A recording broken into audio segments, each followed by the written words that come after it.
Diyan sa bahagi ng Senado, si Senator Alan Peter Cayetano bumuelta sa umano'y 700 million pesos na nalustay sa kanyang pamumuno bilang Senate President.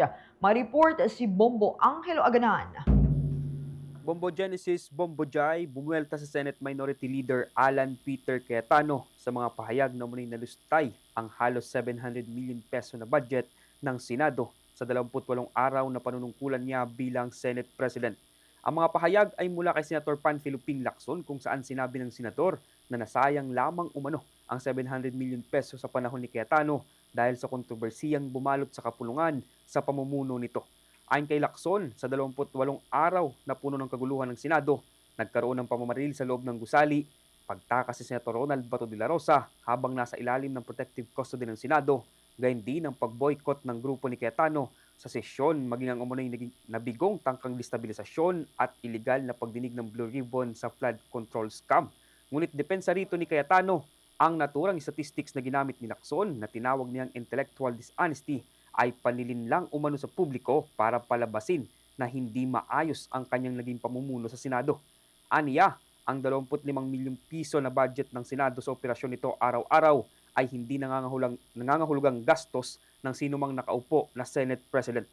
Inakusahan din niya ang ilang senador sa bagong majority bloc na umano'y nagpapakalat ng kasinungalingan patungkol sa kanya upang malihis ang usapin sa korupsyon sa bansa. Narito't pakinggan natin ang mga bahagi ng pahayag ni Senator Alan Peter Cayetano. Simple lang po.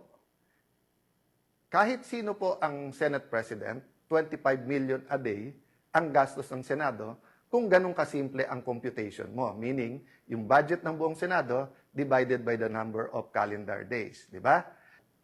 So, makikita nyo po, nireveal niya, parang pang-intriga, di ba? Kasi magaling naman talaga sila mang-intriga eh.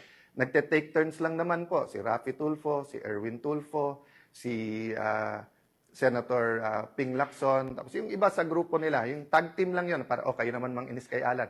Kayo naman magkalat ng hindi totoo. Kayo naman magkalat ng ganito. Palabasin natin ang gulo-gulo. Di ba? Again, ano yung intent? Para hindi malaman ang buong katotohanan tungkol sa korupsyon sa ating bansa. Samantala, Bombo Genesis, matatandaan na si Senate President Sherwin Gatchalian ang unang nagpahayag ng halos umaabot sa 25 milyong piso ang nagagastos ng Senado sa operasyon nito sa araw-araw batay sa pagtataya ng kanyang opisina. Pagpapaliwanag ng bagong Senate President kung babalikan umano ang mga kaganapan sa nakalipas na 28 araw, naging unproductive ang Senado sa pamumuno ni Cayetano dahil sa mga kaguluhan at kontrobersiyang hinarap ng institusyon. Kaya't nasayang aniya ang pondo sa mga panahong iyon.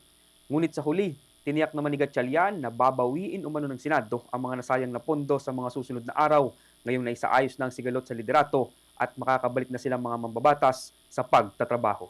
Narito't pakinggan natin ang mga bahagi ng pahayag ni Senate President Sherwin Gatchalian. Budget ng Senado per day is about 24 million, no? Almost 25 million, no?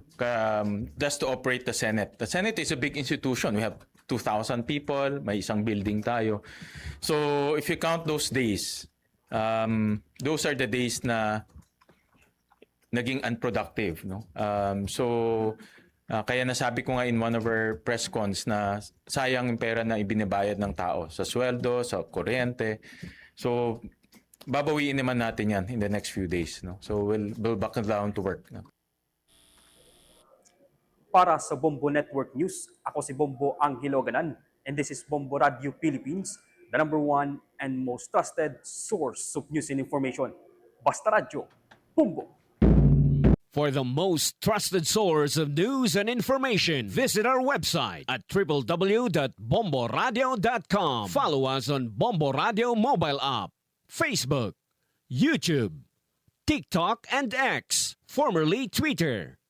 Like, share, and stay connected. Anytime, anywhere.